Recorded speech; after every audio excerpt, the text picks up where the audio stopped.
All right, so I'm going to do a talk that was prepared for a 45-minute slot in Elixir Brazil, the conference, and I translated it, and I'm going to do it in 5 minutes.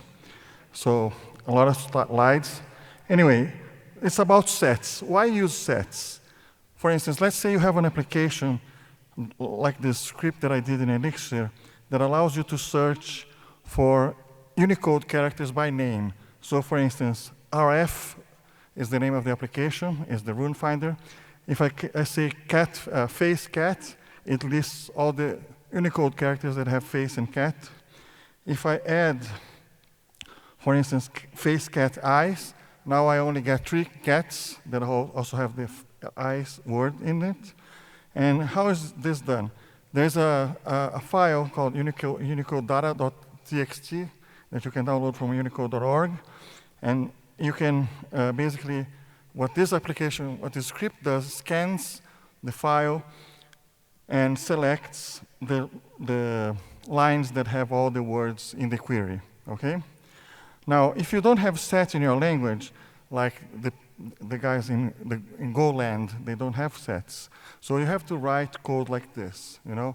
It's 2 nested for loops with ifs, flags, true, false, pretty high cyclomatic complexity, even for a small bit of code like that.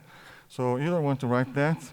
You can actually, make it a little bit better by splitting it into functions, but that's not good enough anyway, also. So then this guy comes and says, what if, not now, I'm busy coding nested conditionals and loops. What this guy is seeing is this is actually a set operation, okay?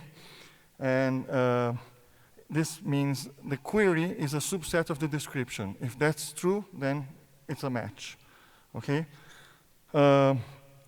And we have in Elixir excellent set. We have map set with a rich API, so I can just use if on line 13 there, if map set subset query words, etc. So we have subset operation. Another example, I like to play with Unicode, so I did this other version, and this one is intended to be deployed as a web application, but I also have a command line interface here. The difference between this version is that it works pretty much the same, but internally it builds an inverted index. And what is an inverted index? It's an index where there is a mapping of words and the idea of the places where they occur. In this case, Unicode codes, right? And then if you do, if I query the index of face, you get a bunch of numbers. The index of cat, a bunch of numbers. The index of eyes, and a bunch of numbers. But then I can build map sets out of those. Actually, those are map sets that I'm returning.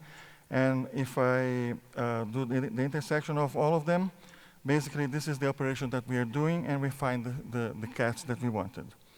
Now, another example.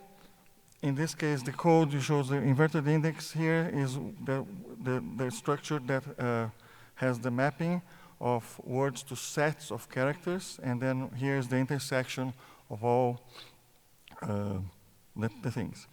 Anyway, another example. Mark all products previously favorited except those already in the shopping cart. So this is set difference. The point is, logic and sets have a deep relationship. And Elixir sets are pretty good. We have a rich set API compared to some other languages. Those 4 at the top have good set APIs. Those have kind of poor APIs, and Go has no set at all. So map set in the Elixir library is very complete. And I wanted to play with the idea of implementing a set in another way, but following that interface. So I copied an example, the idea from this book, the Go Programming Language. The book is actually very good. And the only difference is that the elements of my set type must all be integers. And instead of size, we have length because of the naming rule about size versus length, right? Okay, and the interesting thing is when you implement sets as a bit vector on a large int, the set operations become bitwise operations. So anyway, I won't be able to show you this. This is the internal representation. But what I'm showing here is, see this last one, I have a set built with the numbers 0, 1, 50, and 100. And basically, that's an integer with 100 bits, where the 1 at the 100 position is means that the number 100 is there. And I have the implementation. You can go check it out. I won't be able to explain it now because we don't have time. And it's really interesting. And I recommend that you use more sets in your daily work because you're going to save a lot of work.